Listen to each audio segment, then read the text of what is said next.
Chapter 71. The Jeroboam Story. Hand in hand, ship and breeze blew on, but the breeze came faster than the ship, and soon the Pequod began to rock.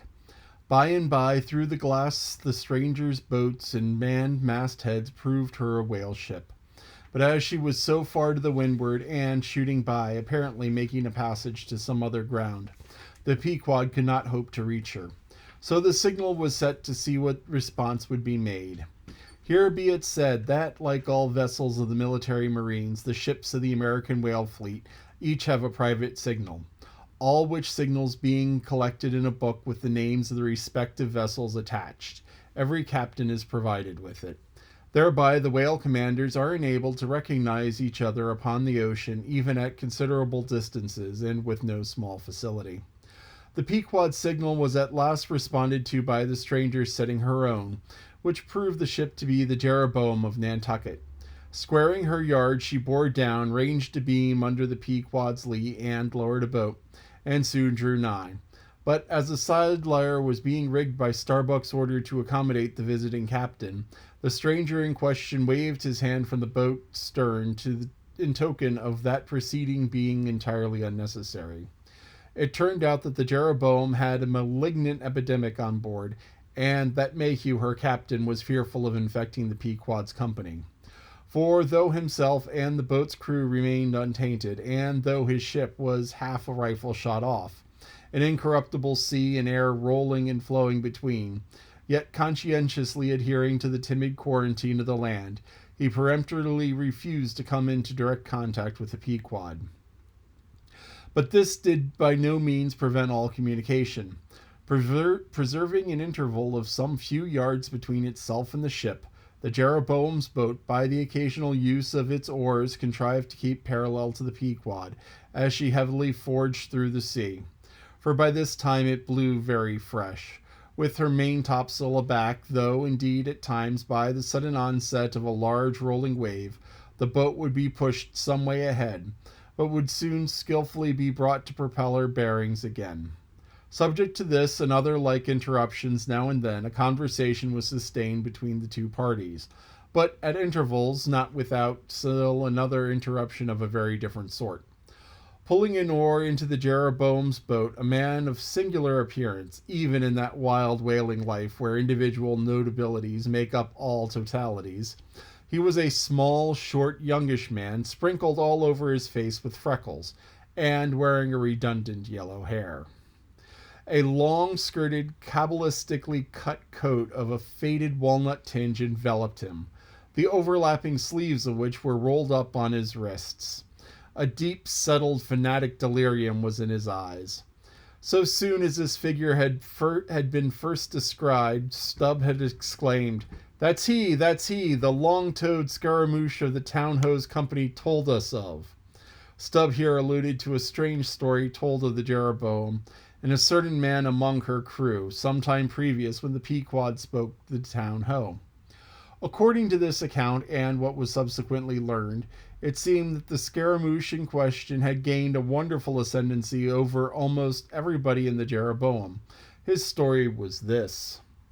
He had been originally nurtured among the crazy society of Nescaula Shakers, where he had been a great prophet in their cracked secret meetings, having several times descended from heaven by the way of a trap door, announced the speedy opening of the seventh vial, which he carried in his vest pocket, but which, instead of containing gunpowder, was supposed to be charged with laudanum. A strange apostolic whim having seized him, he had left Nescaula for Nantucket, where, with that cunning peculiar to craziness, he assumed a steady, common-sense exterior, and offered himself as a green hand candidate for the Jeroboam's whaling voyage. They engaged him, but straightway upon the ship's getting out of sight of land, his insanity broke out in a freshet. He announced himself as the Archangel Gabriel, and commanded the captain to jump overboard. He published his manifesto, whereby he set himself forth as the deliverer of the Isles of the Sea and the vicar general of all Oceania. The unflinching earnestness with which he declared these things, the dark daring play of his sleepless, excited imagination, and all the preternatural terrors of real delirium, united to invest this Gabriel in the minds of the majority of the ignorant crew with an atmosphere of sacredness. Moreover, they were afraid of him. As such a man, however, was not of much practical use in the ship, especially as he refused to work except when he pleased. The incredulous captain would fain have been rid of him, but apprised that that individual's intention was to land him in the first convenient port. The archangel forthwith opened all his seals and vials, devoting the ship and all hands to unconditional perdition. In this case, this intention was carried out. So strongly did he work upon his disciples among the crew, that at last in a body they went to the captain and told him if Gabriel was sent from the ship, not a man of them would remain. He was, therefore, forced to relinquish his plan. Nor would they permit Gabriel to be in any way maltreated, say or do what he would, so that it came to pass that Gabriel had complete freedom of the ship. The consequence of all this was that the archangel cared little or nothing for the captain and mates, and since the epidemic had broken out, he carried a higher hand than ever, declaring that the plague, as he called it, was at his sole command. Nor should it be stayed but according to his good pleasure. The sailors, mostly poor devils, cringed, and some of them fawned before him in obedience to his instructions, sometimes rendering him personal homage as to a god. Such things may seem incredible, but however wondrous, they are true. Nor is the history of fanatics half so striking in respect as the measureless self-deception of the fanatic himself, as his measureless power of deceiving and bedeviling so many others. But it is time to return to the Pequod. I fear not that epidemic, man, said Ahab from the bulwarks to Captain Mayhew, who stood in the boat's stern. Come on board. But now Gabriel started to his feet. Think of the fevers, yellow and bilious. Beware of the horrible plague. Gabriel, Gabriel, cried Captain Mayhew, thou must either. But that instant a headlong wave shot the boat far ahead, and its seethings drowned all his speech. Hast thou seen the white whale? Demanded Ahab when the boat drifted back. Think of thy whaleboat, stoven and sunk. Beware the horrible tale. I tell thee again, Gabriel, that. But again the boat tore ahead as if dragged by fiends. Nothing was said for some moments, while a succession of riotous waves rolled by, which by one of these occasional caprices of the sea were tumbling, not heaving it. Meanwhile, the hoisted sperm whale's head jogged about very violently, and Gabriel was seen eyeing it with rather more apprehensiveness than his archangel nature seemed to warrant. When this interlude was over, Captain Mayhew began a dark story concerning Moby Dick, not, however, without frequent interruptions from Gabriel, whenever his name was mentioned, and the crazy sea that seemed leagued with him. It seemed that the Jeroboam had not long left home when, upon speaking a whale ship, her people were reliably appraised of the existence of Moby Dick and the havoc he made. Greedily sucking in this intelligence, Gabriel solemnly warned the captain against attacking the white whale, in case the monster should be seen, in his gibbering insanity pronouncing the white whale to be no less the being than the Shaker god incarnated, the Shakers receiving the Bible. But when some year or two afterwards Moby Dick was fairly sighted from the mastheads, Macy, the chief mate, burned with ardor to encounter him, and the captain himself being not unwilling to leave him the opportunity, despite all the archangel's denunciations and forewarnings, Macy succeeded in persuading 5 men to his boat.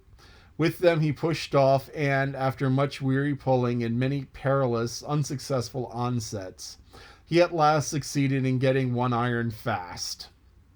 Meantime, Gabriel, ascending from the main royal masthead, was tossing one arm in frantic gestures and hurtling forth prophecies of speedy doom to the sacrilegious assailants of his divinity.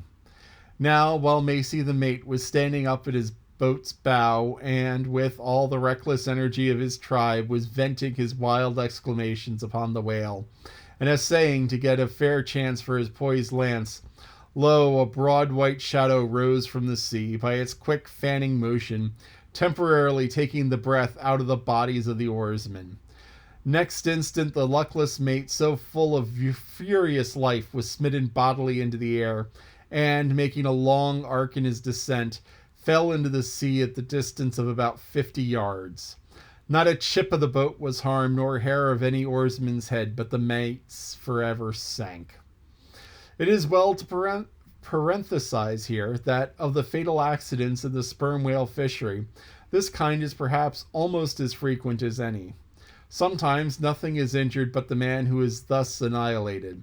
Oftener the boat's bow is knocked off, or the thigh-board, in which the helmsman stands, is torn from its place and accompanies the body.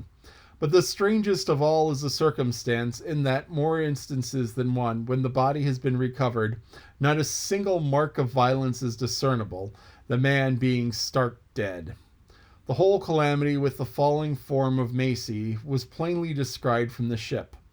Raising a piercing shriek, "The vial! The vial!" Gabriel called off the terror-stricken crew from the further hunting of the whale. This terrible event clothed the archangel with added influence, because his credulous disciples believed that he had specifically foreannounced it, instead of only making a general prophecy, which anyone might have done, and so have chanced to hit one of the many marks in the wide margin allowed. He became a nameless terror to the ship. Mayhew, having concluded his narration, Ahab put such questions to him that the stranger captain could not forbear inquiring whether he intended to hunt the white whale, if opportunity should offer. To which Ahab answered, "Aye." Straightway then Gabriel once more started to his feet, glaring upon the old man, and vehemently exclaimed with downward pointed finger, think of the blasphemer, dead and down there. Beware of the blasphemer's end." Ahab stolidly turned aside, and then said to Mayhew, "Captain, I've just bethought of my letter bag. There's a letter for one of thy officers, if I mistake not. Starbuck, look over the bag."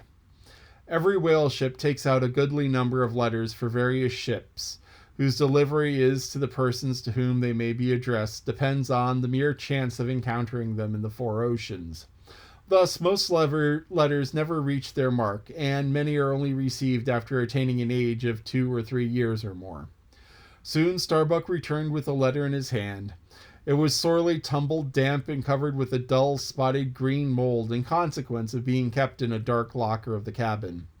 Of such a letter, Death himself might well have been the postboy. "Canst not read it?" cried Ahab. "Give it to me, man." Aye, it is but a dim scrawl. What's this?" As he was studying it out, Starbuck took a long cutting spade pole, and with his knife slightly split the end to insert the letter there. In that way, hand it to the boat without coming any closer to the ship. Meantime, Ahab, holding the letter, muttered, Mr. Harry. A woman's pinny hand, the man's wife, I'll wager. Aye, Mr. Harry Macy, ship Jeroboam. Why, it's Macy, he's dead." Poor fellow, and from his wife," sighed Mayhew, "but let me have it." "Nay, keep it thyself," cried Gabriel to Ahab, "thou art soon going that way."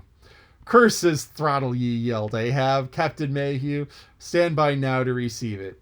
And taking the fatal missive from Starbuck's hand, he caught it in the slit of the pole, and reached it over towards the boat. But as he did so, the oarsmen expectantly desisted from rowing. The boat drifted a little toward the ship's stern, so that, if by magic, the letter suddenly ranged along with Gabriel's eager hand. He clutched it in an instant, seized the boat knife, and impaling the letter on it, sent it thus loaded back into the ship. It fell at Ahab's feet. Then Gabriel shrieked out to his comrades to give way with their oar, and in the manner the multitudinous boat rapidly shot away from the Pequod. As, after this interlude, the seamen resumed their work upon the jacket of the whale, many strange things were hinted at in reference to this wild affair. This is the end of chapter 71. Now, the Jeroboam came up.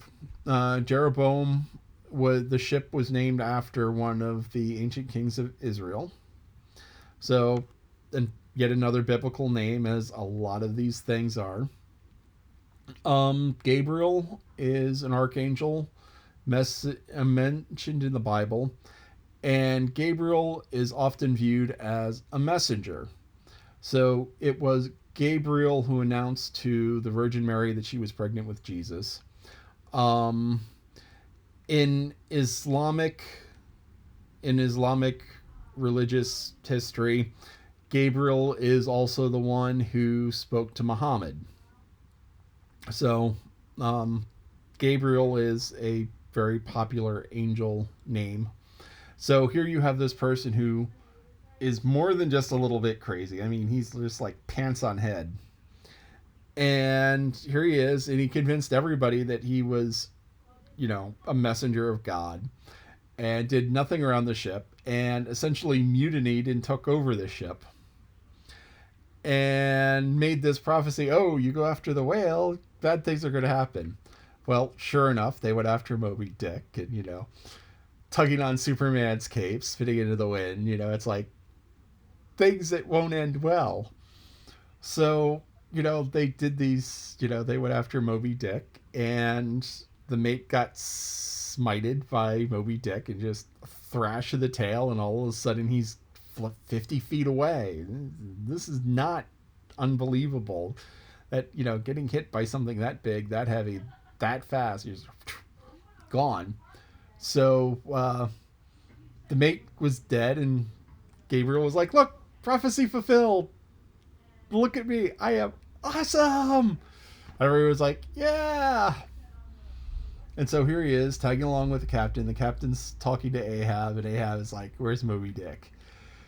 And hey, wait a minute, I got a letter for you. And it goes through the mailbag and finds the letter that got mold on it. So there's this green kind of ugly stuff growing, which happens to paper when it gets wet and it's stowed away in a dark place, wet. It got moldy. But, it may be readable inside. So they took one of the long poles that they use to attach knives to cut apart the whale. Just kind of put a knock at the end of it so that the pole was just a little bit slit. Stuck the letter in it, lowered it down, and then the boat pulled back a little bit, and Gabriel snatched the letter, stuck his knife in it, threw the knife and the letter up where it landed at the feet of Ahab. And, that's rude and dangerous, and, he's kind of lucky that Ahab is relatively benevolent, is forgiving, because, I imagine that, Queequeg or some of the other people wouldn't take kindly to, a knife being thrown at them. So here we have the ship. Letter was for the dead person. And Gabriel is like, Ahab, you keep the letter because you're going to be seeing him real soon now. So it maybe he's actually prophesying. Maybe he's just calling out things that are very obvious because, this whole trip has just been like doom and gloom and bad things happening. So we'll see. But, as I said, he's predicting something that's likely to happen anyway because, chasing after Moby Dick is not one of those things that ends well.